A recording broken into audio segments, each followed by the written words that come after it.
ਅੱਛਾ ਭਾਈ ਜਨ, ਇਹ ਦੱਸਿਓ ਕਿ ਤੁਹਾਡਾ ਮਹੀਨੇ ਦਾ ਜਿਹੜਾ ਵੇ ਉਹ ਕਮੋ ਬੇਸ਼ ਕਿੰਨਾ ਕੁ ਤੁਹਾਡਾ ਦੁੱਧ ਸੇਲ ਹੋਈ ਜਾਂਦਾ? ਹਾਂ ਮਾਸ਼ਾਅੱਲਾ ਸਾਡਾ ਕੋਈ 6-7 ਲੱਖ ਦਾ ਦੁੱਧ ਹੋ ਜਾਂਦਾ। 6-7 ਲੱਖ ਦਾ? 6-7 ਲੱਖ ਦੇ ਵਿੱਚੋਂ ਤੁਸੀਂ ਇਹਨਾਂ ਦੇ ਕਿੰਨੇ ਲਾਉਂਦੇ ਹੋ?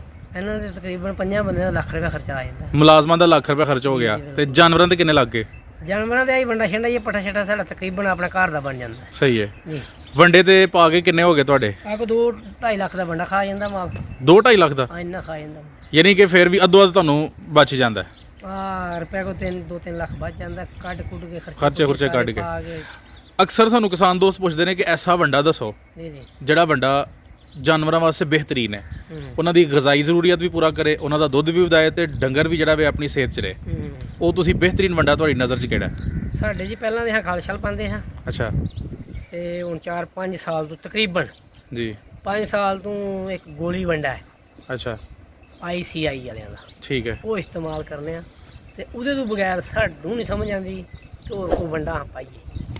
अच्छा बिल्कुल वो ICI का गोल वंडा है वो यहाँ पाने में और अगर ना मिले सानू किते फिर हाँ और को वंडा पाने वो फिर सानू को स्वाद नहीं आता। अगर खल पाइए तब भी नहीं कोई मजा या और को वंडा लियाइए। भाईजान की हाल है तुहाडा? अल्हम्दुलिल्लाह। की नाम है मेरे भाई दा? असगर अली। असगर अली साहब ਇਹ ਕਿਹੜਾ ਪਿੰਡ ਹੈ? ਐਮਲਪੁਰ। ਅਸਗਰ ਸਾਹਿਬ ਅੱਜ ਦਿਲ ਖੋਲ ਕੇ ਗੱਲਾਂ ਕਰਨੀਆਂ ਜੇ। ਜੀ ਜੀ। ਡੰਗਰਾਂ ਦੇ ਕੰਮ ਨੂੰ ਕਰਦਿਆਂ ਤੁਹਾਨੂੰ ਕਿੰਨੇ ਸਾਲ ਹੋ ਗਏ ਨੇ? तकरीबन जी छोटा जिहा को 12-13 साल का। ਤੇ ਮਾਸ਼ਾਅੱਲਾ ਕਿੰਨੀ ਉਮਰ ਹੋ ਗਈ ਬਾਈ ਦੀ? इस वक्त उम्र 45 साल। ਯਾਨੀ ਕਿ ਤੁਹਾਨੂੰ ਕਮੋ ਬੇਸ਼ 30 ਸਾਲ ਹੋ ਗਏ ਨੇ। जी जी बिल्कुल। ਆਪਣੇ 30 ਸਾਲਾ ਜ਼ਿੰਦਗੀ ਦੇ ਤਜਰਬੇ ਦੇ ਮੁਤਾਬਿਕ जी जी ਇੱਕ ਕਿਸਾਨ ਵੀਰਾਂ ਨੂੰ, ਕਿਸਾਨ ਭਾਈਆਂ ਨੂੰ ਇੱਕ ਮੁਖਲਸ ਮਸ਼ਵਰਾ ਦੇਣਾ ਹੈ ਕਿ ਇਸ ਤਰ੍ਹਾਂ ਦਾ ਮਸ਼ਵਰਾ, ਇਸ ਤਰ੍ਹਾਂ ਦੀ ਸਕੀਮ ਦੱਸੋ ਕਿ ਅਗਰ ਉਹ ਇਹ ਕੰਮ ਹੋਰ ਕੋਈ ਨਹੀਂ ਕਰ ਸਕਦੇ, ਇਹੀ ਕੰਮ ਕਰਨਾ ਚਾਹੁੰਦੇ ਨੇ ਤੇ ਉਹ ਨੁਕਸਾਨ ਤੋਂ ਕਿਸ ਤਰ੍ਹਾਂ ਬਚਣ ਅਗਰ ਉਹਨਾਂ ਇਹੀ ਕੰਮ ਕਰਨਾ ਹੈ ਤੇ? अगर उन्होंने ਇਹੋ ਕੰਮ ਕਰਨਾ ਹੈ ਤੇ ਫਿਰ ਉਹ ਮਿਹਨਤ ਖੁਦ ਕਰਨਗੇ। ਠੀਕ ਹੈ। ਨਾਲ ਆਪਣੇ ਬੱਚੇ ਬੁੱਚੇ ਜਾਂ ਖੁਦ ਮਿਹਨਤ ਕਰਨਗੇ। ਕੋਈ ਲਹਿਰੀਆਂ ਲੈਣਗੇ, ਕੋਈ ਝੋਟੀਆਂ ਲੈਣਗੀਆਂ। ਉਹ ਲਹਿਰੀਆਂ ਸੁੱਕ ਜਾਣਗੀਆਂ, ਝੋਟੀਆਂ ਨਾਲ ਰਲ ਜਾਣਗੀਆਂ। ਜੀ। ਉਹ ਵੈੜੀਆਂ ਹੋਣਗੀਆਂ, ਉਹ ਵੈੜੀਆਂ ਨਾਲ ਰਲ ਜਾਣਗੀਆਂ। ਇਸ ਤਰ੍ਹਾਂ ਦਾ ਨਿਜ਼ਾਮ ਅਗਰ ਉਹ ਕਰੇਗਾ ਤੇ ਫਿਰ ਉਹ ਬਿਹਤਰ ਰਹੇਗਾ। ਅਗਰ ਉਹ ਕਹਿੰਦਾ ਵੀ ਮੈਂ ਕੁਰਸੀ ਤੇ ਬੈਠਾ ਰਹਾਂ ਤੇ ਨੌਕਰ ਮੁਲਾਜ਼ਮ ਕੰਮ ਕਰਨ ਤੇ ਫਿਰ ਉਹ ਮੇਰੇ ਹਿਸਾਬ ਨਾਲ ਜਿਹੜਾ ਨਾ ਯਾਨੀ ਕਿ ਅੱਡ ਭੰਨ ਕੇ ਨਾਲ ਕੰਮ ਕਰਨਾ ਪਏਗਾ। ਬਿਲਕੁਲ ਕਰਨਾ ਪਏਗਾ। ਫਿਰ ਠੀਕ ਹੋ ਗਿਆ, ਫਿਰ ਉਹ ਕਾਮਯਾਬ ਹੈ। ਫਿਰ ਉਹ ਕਾਮਯਾਬ। ਅਗਰ ਉਹ ਮਿਹਨਤ ਕਰਦਾ ਹੈ, ਬਿਲਕੁਲ ਆਪਣਾ ਅੱਡ ਭੰਨ ਕੇ ਔਰ ਆਪਣਾ ਟਾਈਮ ਲਗਾਉਂਦਾ ਇਹਨੂੰ, ਮਿਹਨਤ ਕਰਕੇ ਕੰਮ ਕਰਦਾ ਹੈ, ਫਿਰ ਉਹਨੂੰ ਨੁਕਸਾਨ ਤੇ ਨਹੀਂ ਹੋਏਗਾ? ਫਿਰ ਇਨਸ਼ਾਅੱਲਾ ਤਾਲਾ ਅੱਲਾਹ ਵੱਲੋਂ ਕੋਈ ਉਹਦੇ ਤੇ ਕੋਈ ਦਿਨ ਮੰਦੇ ਹੋਣ ਤੇ ਫਿਰ ਨਹੀਂ, ਲੇਕਿਨ ਇਹ ਗੁਜ਼ਾਰਾ ਉਹਦਾ ਹੁੰਦਾ ਰਹੇਗਾ ਇਨਸ਼ਾਅੱਲਾ। ਸਹੀ ਹੈ। ਹੁਣ ਇਹ ਦੱਸਿਓ ਕਿ ਇੱਕ ਨਵਾਂ ਬੰਦਾ ਜੀ ਜੀ ਅਗਰ ਉਹਦੇ ਕੋਲ 10 ਲੱਖ ਹੈ, 5 ਲੱਖ ਹੈ ਜਾਂ ਇਸ ਤੋਂ ਵੀ ਘੱਟ ਹੈ ਤੇ ਉਹ ਇਸ ਕੰਮ ਨੂੰ ਸ਼ੁਰੂ ਕਰਨਾ ਚਾਹੁੰਦਾ ਹੈ ਤੇ ਉਹ ਕਿਸ ਤਰ੍ਹਾਂ ਇਹ ਕੰਮ ਨੂੰ ਸ਼ੁਰੂ ਕਰੇ? ਯਾਨੀ 1-2 ਮੱਝ ਤੋਂ ਕੰਮ ਸ਼ੁਰੂ ਕੀਤਾ ਜਾ ਸਕਦਾ ਹੈ? ਬਿਲਕੁਲ ਕੀਤਾ ਜਾ ਸਕਦਾ। 1-2 ਮੱਝ ਤੋਂ ਕੰਮ ਸ਼ੁਰੂ ਕਰਕੇ ਤੇ 10-12 ਡੰਗਰ ਬਣਾਉਂਦਿਆਂ ਉਹਨੂੰ ਕਿੰਨੀ ਦੇਰ ਲੱਗਦੀ ਹੈ? ਟਾਈਮ ਤੇ ਲੱਗੇਗਾ, ਵਕਤ ਲੱਗੇਗਾ। 2-4-5 ਸਾਲ ਤੋਂ ਬਾਅਦ ਉਹ ਇਨਸ਼ਾਅੱਲਾ ਆਪਣੀ ਜਿਹੜੀ ਹੈ ਨਾ ਲੈਵਲ ਤੇ ਆ ਜਾਏਗਾ। ਉਹਨੂੰ ਸਮਝ ਆ ਜਾਏਗੀ ਕਿ ਇਹ ਕਾਰੋਬਾਰ ਇੰਜ ਕਰਨਾ ਹੈ, ਇੰਜ ਕਰਨਾ ਹੈ, ਇੰਜ ਕਰਨਾ ਹੈ। ਕੱਟਾ ਪਾਲਣਾ ਹੈ, ਵੱਛਾ ਪਾਲਣਾ ਹੈ, ਸਭ ਤੋਂ ਜ਼ਰੂਰੀ ਤੇ ਹੈ ਪਹਿਲੇ। ਤੇ ਜੇ ਉਹ ਕਹਿੰਦਾ ਵੀ ਮੈਂ ਦੁੱਧ ਚੋਲਾਂ, ਕੱਟਾ ਵੱਛਾ ਮਾਰ ਜਾਣਾ, ਛੱਡ ਜਾਣਾ, ਫਿਰ ਵੀ ਨੁਕਸਾਨ ਦੇ। 30 ਸਾਲ ਪਹਿਲੇ ਤੁਹਾਡੇ ਕੋਲ ਮਾਸ਼ਾਅੱਲਾ ਕਿੰਨੇ ਡੰਗਰ ਸਨ ਔਰ ਅੱਜ ਕਿੰਨੇ ਜਾਨਵਰ ਨੇ? ਮਾਸ਼ਾਅੱਲਾ ਸਾਡੇ ਕੋਲ 30 ਸਾਲ ਪਹਿਲੇ ਜਿਹੜੇ ਹਨ ਥੋੜੇ ਜਾਨਵਰ ਸਨ ਤੇ ਇਸ ਲਈ ਮਾਸ਼ਾਅੱਲਾ ਸਾਡੇ ਕੋਲ 100-125 ਜਾਨਵਰ ਹੈ। 100-125 ਜਾਨਵਰ ਹੈ ਤੇ 100-125 ਜਾਨਵਰ ਤੁਸੀਂ ਕਿੰਨੇ ਜਾਨਵਰਾਂ ਤੋਂ ਬਣਾਇਆ? ਆਪਾਂ 10 ਡੰਗਰ ਹਨ ਸਾਡੇ ਕੋਲ ਪਹਿਲੇ। ਠੀਕ ਹੋ ਗਿਆ। 10-15 ਡੰਗਰ ਹੈ। ਠੀਕ ਹੈ ਜੀ। ਘਰ ਦੇ ਡੰਗਰ ਸਾਰੇ ਬਣਾਏ ਦੇ? ਘਰ ਦੇ ਤਕਰੀਬਨ ਘਰ ਦੇ। ਇਹ ਜ਼ਰਾ ਸਕੀਮ ਦੱਸਿਓ। ਕੁਝ ਲੋਕ ਜਿਹੜੇ ਨੇ ਉਹ ਬੜੇ ਬੇਸਬਰੇ ਹੋ ਜਾਂਦੇ ਨੇ, ਉਹ ਕਹਿੰਦੇ ਨੇ ਜੀ ਫਟਾਫਟ ਜਿਹੜਾ ਨਾ ਸਾਨੂੰ ਪੈਸੇ ਲੱਭਣ, ਉਹ ਡੰਗਰ ਜਿਹੜੇ ਨੁਕਸਾਨ ਦੇ ਰਹੇ ਹੁੰਦੇ ਨੇ ਜਾਂ ਮੁਫਤ ਦੇ ਪੱਠੇ ਖਾ ਰਹੇ ਹੁੰਦੇ ਨੇ ਉਹਨੂੰ ਵੇਚ ਛੱਡਦੇ ਨੇ। ਤੁਸੀਂ ਕੀ ਉਹਨਾਂ ਨੂੰ ਮਸ਼ਵਰਾ ਦੇਵੋਗੇ ਕਿ ਅਗਰ ਘਰ ਦੇ ਡੰਗਰ ਬਣਾਉਣੇ ਨੇ ਤੇ ਕਿਸ ਤਰ੍ਹਾਂ ਡੰਗਰ ਬਣਾਏ ਜਾਣ? ਉਹ ਇਸ ਤਰ੍ਹਾਂ ਜਿਸ ਤਰ੍ਹਾਂ ਛੋਟੇ ਮਤਲਬ ਜਾਨਵਰ ਨੇ, ਕੱਟੇ ਬੱਚੇ ਨੇ, ਇਹਨਾਂ ਦੀ ਸੇਵਾ ਕੀਤੀ ਜਾਏ, ਇਹਨਾਂ ਨੂੰ ਪਾਲਿਆ ਜਾਏ। ਫਿਰ ਇਨਸ਼ਾਅੱਲਾ ਤਾਲਾ ਆਸਤਾ ਆਸਤਾ 2-4 ਸਾਲ ਤੋਂ ਬਾਅਦ ਇਨਸ਼ਾਅੱਲਾ ਜਾਨਵਰ ਮੁਕੰਮਲ ਬਣ ਜਾਂਦਾ, ਗਾਂ ਜਾਂ ਮੱਝ। ਠੀਕ ਹੈ। ਇਹ ਇਨਸ਼ਾਅੱਲਾ ਤਾਲਾ ਸਾਡੇ ਕੋਲ ਇਸੇ ਤਰ੍ਹਾਂ ਨਿਜ਼ਾਮ ਚੱਲਦਾ ਹੈ। ਹਾਂ ਇਸ ਤਰ੍ਹਾਂ ਕਾਮਯਾਬ। ਕੁਝ ਲੋਕ ਜਿਹੜੇ ਨੇ ਉਹ 3 ਮਹੀਨਿਆਂ ਦਾ ਜਾਂ 4 ਮਹੀਨਿਆਂ ਦਾ ਜਿਹੜਾ ਬਛੜਾ ਹੁੰਦਾ ਉਹਨੂੰ ਵੇਚ ਛੱਡਦੇ ਨੇ, ਉਹਨਾਂ ਨੂੰ ਕੀ ਕਹਿਣਾ ਚਾਹੁੰਦੇ ਹੋ? ਉਹ ਹਾਂ ਤੇ ਇਹ ਗੱਲ ਕਹਿੰਦੇ ਆ ਕਿ ਉਹ ਪਾਲਣ। ਸਹੀ ਹੈ। ਉਸ ਬੱਚੇ ਨੂੰ ਵੇਚਣ ਨਾ, ਉਹਨੂੰ ਉਹਦੀ ਸੇਵਾ ਕਰਨ, ਉਹਨੂੰ ਪਾਲਣ। ਸਾਲ 2 ਸਾਲ ਤੋਂ ਬਾਅਦ ਜਿਹੜੇ ਪਾਲ ਜਾਂਦਾ ਉਹਨੂੰ ਫਿਰ ਵੇਚਣ। ਸਹੀ ਹੈ। ਕਿਉਂਕਿ ਉਹ ਜਿਹੜਾ ਬਛੜਾ ਹੈ, ਜਿਹੜੀ ਉਹ ਕੱਟੀ ਹੈ, ਉਹਨੇ ਹੀ ਮੱਝ ਬਣਨਾ ਹੈ ਔਰ ਜਿਹੜੀ ਬਛੜੀ ਹੈ ਉਹਨੇ ਹੀ ਗਾਂ ਬਣਨਾ ਹੈ। ਠੀਕ ਹੋ ਗਿਆ। ਇਸ ਤਰ੍ਹਾਂ ਨਸਲ ਜਿਹੜੀ ਹੈ ਉਹਨਾਂ ਦੀ ਚੱਲਦੀ ਰਹੇਗੀ। ਲੇਕਿਨ ਉਹਨਾਂ ਨੂੰ ਹੌਸਲਾ ਵਾਸਤੇ ਇਹ ਗੱਲ ਸੁਣਾਇਓ ਕਿ ਉਹ ਕਹਿੰਦੇ ਨੇ ਕਿ ਇਹ ਪੱਲੀਓਂ ਪੈਂਦੇ ਨੇ ਤੇ ਅਗਰ 2 ਸਾਲ ਬਾਅਦ ਜਾਂ ਸਾਲ ਉਹ ਸੇਵਾ ਕਰਦੇ ਨੇ, ਇੱਕ ਕਮੇਟੀ ਉਹਨਾਂ ਦੀਆਂ ਸਬਰ ਕਰਦੇ ਨੇ ਤੇ ਉਹਨਾਂ ਨੂੰ ਨੁਕਸਾਨ ਤੇ ਨਹੀਂ ਹੋਏਗਾ? ਨਹੀਂ ਨੁਕਸਾਨ ਨਹੀਂ। ਇਸ ਚੀਜ਼ ਵਿੱਚ ਨੁਕਸਾਨ ਨਹੀਂ। ਨੁਕਸਾਨ ਇਸ ਚੀਜ਼ ਵਿੱਚ ਹੈ ਕਿ ਇੱਕ ਜਾਨਵਰ ਉਹਦੇ ਵੱਲ ਦੇਖਿਆ ਨਹੀਂ ਜਾਂਦਾ, ਉਹਨੂੰ ਪੱਠੇ ਨਹੀਂ ਪਾਏ ਜਾਂਦੇ, ਉਹ ਬਿਮਾਰ ਹੈ, ਉਹਦੀ ਕੇਅਰ ਨਹੀਂ ਕੀਤੀ ਜਾਂਦੀ। ਇੱਕ ਜਾਨਵਰ ਐਸਾ ਹੈ ਜਿਹੜਾ 6-7 ਸਾਲ ਦਾ ਜਾਨਵਰ ਹੋ ਜਾਂਦਾ, ਵੱਛੀ ਹੈ ਜਾਂ ਕੱਟੀ ਝੋਟੀ ਹੈ, ਕੱਟੀ ਹੈ, ਉਹ ਨਵੇਂ ਦੁੱਧ ਨਹੀਂ ਹੁੰਦੀ ਹੈ, ਉਹ ਨੁਕਸਾਨ ਹੈ। लेकिन ਜਿਹੜਾ ਕੱਟਾ ਔਰ ਬੱਚਾ ਪਾਲਣਾ ਹੈ, ਪਾਲ ਕੇ 2 ਸਾਲ ਜਾਂ 3 ਸਾਲ ਤੋਂ ਬਾਅਦ ਵੇਚਣਾ ਉਹਦੇ ਵਰਗਾ ਦਾ ਨੁਕਸਾਨ ਨਹੀਂ ਹੈ। ਮਾਸ਼ਾਅੱਲਾ ਤੁਹਾਡੀਆਂ ਗੱਲਾਂ ਤੋਂ ਪਤਾ ਚੱਲ ਰਿਹਾ ਕਿ ਤੁਸੀਂ ਆਪਣੇ ਕੰਮ ਨੂੰ ਸਮਝਦੇ ਹੋ ਬਿਲਕੁਲ ਇਨਸ਼ਾਅੱਲਾ। ਔਰ ਤੁਸੀਂ ਸੱਚੀਆਂ ਤੇ ਖਰੀਆਂ ਗੱਲਾਂ ਕਰ ਰਹੇ ਹੋ। ਜੀ ਜੀ ਬਿਲਕੁਲ। ਹੁਣ ਇਹ ਦੱਸਿਓ ਕਿ ਅਗਰ ਤੁਹਾਡੇ ਕੋਲ 100 ਜਾਨਵਰ ਹੈ ਜੀ ਜੀ। ਤੇ ਤੁਹਾਡੇ ਫਾਰਮ ਦਾ ਦੁੱਧ ਕਿੰਨਾ ਹੁੰਦਾ ਦੋਵਾਂ ਟਾਈਮਾਂ ਦਾ? ਦੁੱਧ ਹੋ ਜਾਂਦਾ ਕੋਈ ਤਕਰੀਬਨ 100 ਜਾਨਵਰ ਵਿੱਚ ਸਾਰੇ ਜਾਨਵਰ ਜਿਹੜੇ ਨਾ ਉਹ ਦੁੱਧ ਵਾਲੇ ਨਹੀਂ ਹੈ। ਬਿਲਕੁਲ ਸਹੀ। ਛੋਟੇ ਮੋਟੇ ਕੋਈ ਦੁੱਧ ਵਾਲਾ ਹੈ, ਕੋਈ ਸਨਾਰ ਹੈ, ਕੋਈ ਇਸ ਤਰ੍ਹਾਂ ਹੈ, ਜੀ। ਲੇਕਿਨ ਤਕਰੀਬਨ ਫਿਰ ਵੀ ਇਨਸ਼ਾਅੱਲਾ 6-7 ਮਣ ਦੁੱਧ ਜਿਹੜਾ ਨਾ ਉਹ ਹੋ ਜਾਂਦਾ ਸਾਫ ਸੁਥਰਾ ਦੁੱਧ ਡੇਲੀ ਦਾ ਹੋ ਜਾਂਦਾ ਇਨਸ਼ਾਅੱਲਾ। ਤੇ ਦੁੱਧ ਜਿਹੜਾ ਵੀ ਤੁਸੀਂ ਹਾਲਸ ਹੀ ਵੇਚਦੇ ਹੋ? ਖਾਲਸ ਇੱਕ ਨੰਬਰ ਜ਼ਬਰਦਸਤ, ਕੀ ਬਾਤ ਪਾਣੀ ਹੈ, ਪਾਣਾ। ਜ਼ਬਰਦਸਤ।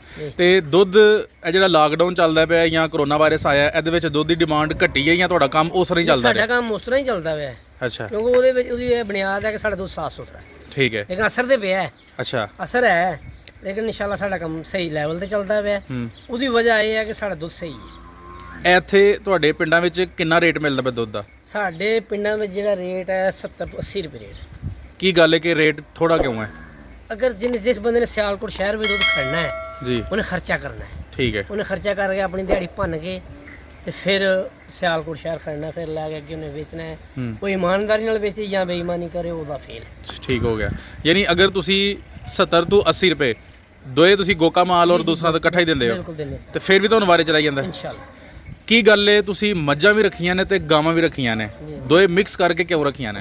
ਉਹ ਬਸ ਨਿਜ਼ਾਮ ਹੀ ਇਸ ਤਰ੍ਹਾਂ ਚੱਲਦਾ ਪਿਆ ਨਾ ਸਾਡਾ ਕਿ ਉਹ ਅਗਰ ਇੱਕ ਮੱਝ ਬੰਦਾ 2 ਲੱਖ ਰੁਪਏ ਦੀ ਲੈਂਦਾ ਹੈ ਜੀ, ਉਹ ਦੁੱਧ ਦਿੰਦੀ ਹੈ 8 ਕਿਲੋ।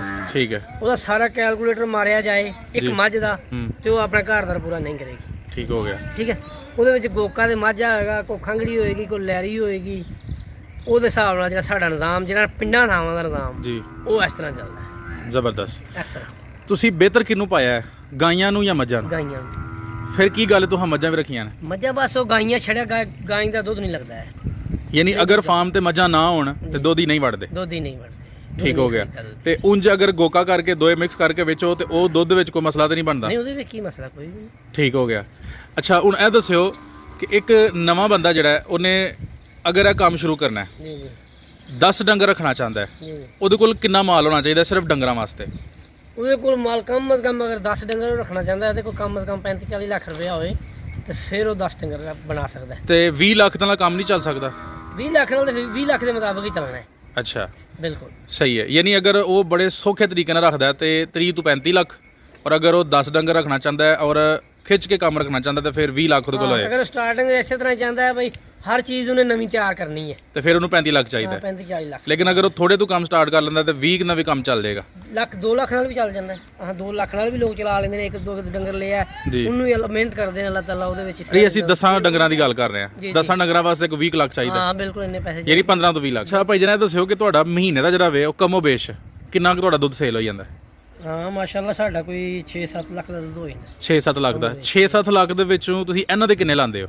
ਇਹਨਾਂ ਦੇ ਤਕਰੀਬਨ 5 ਬੰਦਿਆਂ ਦਾ ਲੱਖ ਰੁਪਏ ਖਰਚਾ ਆ ਜਾਂਦਾ। ਮੁਲਾਜ਼ਮਾਂ ਦਾ ਲੱਖ ਰੁਪਏ ਖਰਚ ਹੋ ਗਿਆ ਤੇ ਜਾਨਵਰਾਂ ਦੇ ਕਿੰਨੇ ਲੱਗ ਗਏ? ਜਾਨਵਰਾਂ ਦਾ ਹੀ ਵੰਡਾ ਛੰਡਾ ਇਹ ਪੱਠਾ ਛੱਟਾ ਸਾਡਾ ਤਕਰੀਬਨ ਆਪਣਾ ਘਰ ਦਾ ਬਣ ਜਾਂਦਾ। ਸਹੀ ਹੈ। ਜੀ ਵੰਡੇ ਤੇ ਪਾ ਕੇ ਕਿੰਨੇ ਹੋ ਗਏ ਤੁਹਾਡੇ? ਆ ਕੋ 2-2.5 ਲੱਖ ਦਾ ਵੰਡਾ ਖਾ ਜਾਂਦਾ ਮਾਲ। 2-2.5 ਲੱਖ ਦਾ? ਆ ਇੰਨਾ ਖਾ ਜਾਂਦਾ। ਯਾਨੀ ਕਿ ਫਿਰ ਵੀ ਅੱਧੋ ਅੱਧ ਤੁਹਾਨੂੰ ਬਚ ਜਾਂਦਾ? ਆ ਰੁਪਏ ਕੋ 2-3 ਲੱਖ ਬਚ ਜਾਂਦਾ, ਕੱਢ ਕੁੱਟ ਕੇ ਖਰਚੇ ਕੱਢ ਕੇ। ਪਾ ਕੇ। ਅਕਸਰ ਸਾਨੂੰ ਕਿਸਾਨ ਦੋਸਤ ਪੁੱਛਦੇ ਨੇ ਕਿ ਐਸਾ ਵੰਡਾ ਦੱਸੋ ਜੀ ਜੀ ਜਿਹੜਾ ਵੰਡਾ ਜਾਨਵਰਾਂ ਵਾਸਤੇ ਬਿਹਤਰੀਨ ਹੈ, ਉਹਨਾਂ ਦੀ ਗ਼ਜ਼ਾਈ ਜ਼ਰੂਰੀਅਤ ਵੀ ਪੂਰਾ ਕਰੇ, ਉਹਨਾਂ ਦਾ ਦੁੱਧ ਵੀ ਵਧਾਏ ਤੇ ਡੰਗਰ ਵੀ ਜਿਹੜਾ ਵੀ ਆਪਣੀ ਸਿਹਤ 'ਚ ਰਹੇ। ਉਹ ਤੁਸੀਂ ਬਿਹਤਰੀਨ ਵੰਡਾ ਤੁਹਾਡੀ ਨਜ਼ਰ 'ਚ ਕਿਹੜਾ ਹੈ? ਸਾਡੇ ਜੀ ਪਹਿਲਾਂ ਦੇ ਹਾਂ ਖਲ ਛਲ ਪਾਉਂਦੇ ਹਾਂ ਅੱਛਾ ਤੇ ਹੁਣ 4-5 ਸਾਲ ਤੋਂ ਤਕਰੀਬਨ ਜੀ 5 ਸਾਲ ਤੋਂ ਇੱਕ ਗੋਲੀ ਵੰਡਾ ਹੈ ਅੱਛਾ ICI ਵਾਲਿਆਂ ਦਾ, ਠੀਕ ਹੈ ਉਹ ਇਸਤੇਮਾਲ ਕਰਨੇ ਆ ਤੇ ਉਹਦੇ ਤੋਂ ਬਗੈਰ ਸਾਨੂੰ ਨਹੀਂ ਸਮਝ ਆਉਂਦੀ ਕਿ ਹੋਰ ਕੋਈ ਵੰਡਾ ਹਾਂ ਪਾਈਏ। ਅੱਛਾ ਬਿਲਕੁਲ ਉਹ ICI ਦਾ ਗੋਲ ਵੰਡਾ ਹੈ, ਹੂੰ ਉਹ यहाँ पाने में ਉਹ ਅਗਰ ਨਾ ਮਿਲੇ ਸਾਨੂੰ ਕਿਤੇ ਫਿਰ ਹਾਂ ਹੋਰ ਕੋਈ ਵੰਡਾ ਪਾਣੇ ਆ, ਹੂੰ ਉਹ ਫਿਰ ਸਾਨੂੰ ਕੋਈ ਸਵਾਦ ਨਹੀਂ ਆਉਂਦਾ। ਅਗਰ ਖਲ ਪਾਈਏ ਤਾਂ ਵੀ ਨਹੀਂ ਕੋਈ ਮਜ਼ਾ, ਜਾਂ ਹੋਰ ਕੋਈ ਵੰਡਾ ਲਿਆਈਏ ਤੇ ਉਹਦਾ ਵੀ ਕੋਈ ਮਜ਼ਾ ਨਹੀਂ ਆਉਂਦਾ। ਤੁਸੀਂ ਬੜੀ ਅਹਿਮ ਗੱਲ ਦੱਸੀ ਹੈ ਕਿ ਜਿਹੜਾ ਗੋਲੀ ਵੰਡਾ ਹੈ ਜੀ ਜੀ ਉਹ ਤੁਸੀਂ ਉਹਦੇ ਤੋਂ ਤੁਸੀਂ ਮੁਤਮਿਨ ਹੋ। ਹਾਂ ਮੈਂ ਅਸੀਂ ਮੋਤ ਅਕਸਰ ਫਾਰਮਰ ਕਹਿੰਦੇ ਨੇ ਕਿ ਗੋਲੀ ਵੰਡਾ ਬਿਹਤਰ ਨਹੀਂ, ਤੁਸੀਂ ਕਿਉਂ ਮੁਤਮਿਨ ਹੋ? ਅਸੀਂ ਤੇ ਉਹਦੇ ਵਿੱਚ ਕੋਈ ਐਸੀ ਮਤਲਬ ਕੋਈ ਡਿਫਾਲਟ ਨਹੀਂ ਦੇਖੀ ਹੈ ਕਿ ਜਿਹੜਾ ਕੋਈ ਜਾਨਵਰ ਨੂੰ ਕੋਈ ਨੁਕਸਾਨ ਦਿੰਦਾ ਹੋਵੇ। ਉਹ 5-6 ਸਾਲ ਤੋਂ ਤਕਰੀਬਨ ਉਹ ਇਸਤੇਮਾਲ ਕਰਨੇ ਵੇ ਆ, ਉਹੋ ਹੀ ਕਰਨੇ ਵੇ ਆ। ਸਾਡੇ ਜਾਨਵਰ ਦੇ ਨਾ ਕਿਸੇ ਦਾ ਕੋਈ ਥਾਣਾ ਐਸਾ ਕਿ ਜ਼ਾਇਆ ਹੋਇਆ ਤੇ ਨਾ ਹੀ ਉਹਦੇ ਕੋਈ ਹਾਂ ਮਹਿਸੂਸ ਕੀਤਾ ਕੋਈ ਨੁਕਸਾਨ। ਉਹ ICI ਕੰਪਨੀ ਦਾ? ICI ਉਹ ਕਿੰਨੇ ਦਾ ਤੁਹਾਡਾ ਲੱਭਦਾ? ਉਹ ਤਕਰੀਬਨ ਮੇਰੇ ਖਿਆਲ 16.5-1700।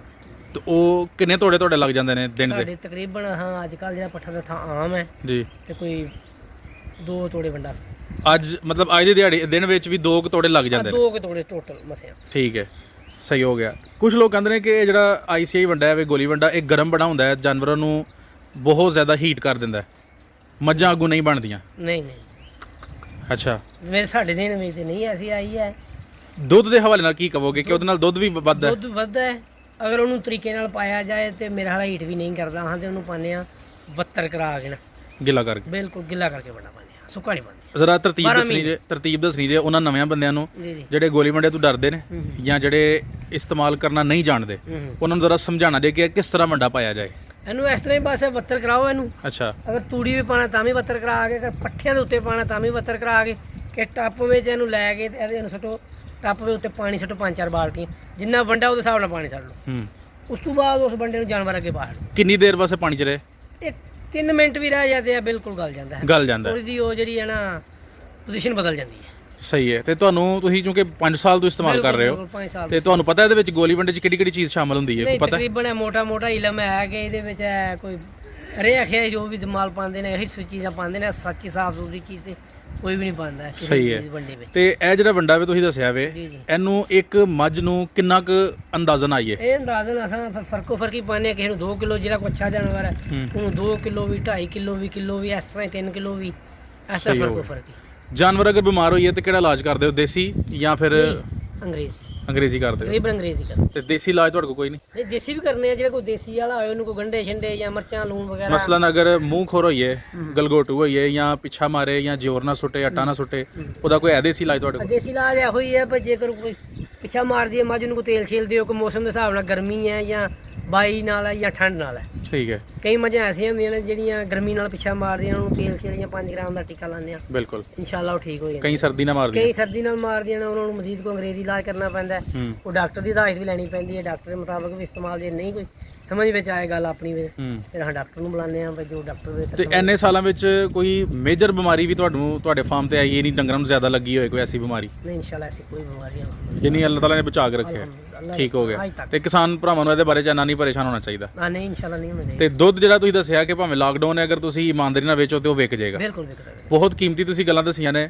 ਤੇ ਅਗਰ ਕੋਈ ਬੰਦਾ ਤੁਹਾਡੇ ਨਾਲ ਮਸ਼ਵਰਤਨ ਗੱਲ ਕਰਨਾ ਚਾਹੇ ਤਾਂ ਕੋਈ ਆਪਣਾ ਨੰਬਰ ਦੇ ਸਕਦੇ ਹੋ? ਬਿਲਕੁਲ, ਨੰਬਰ ਬੋਲਿਓ। 0345 0345 120829 120829।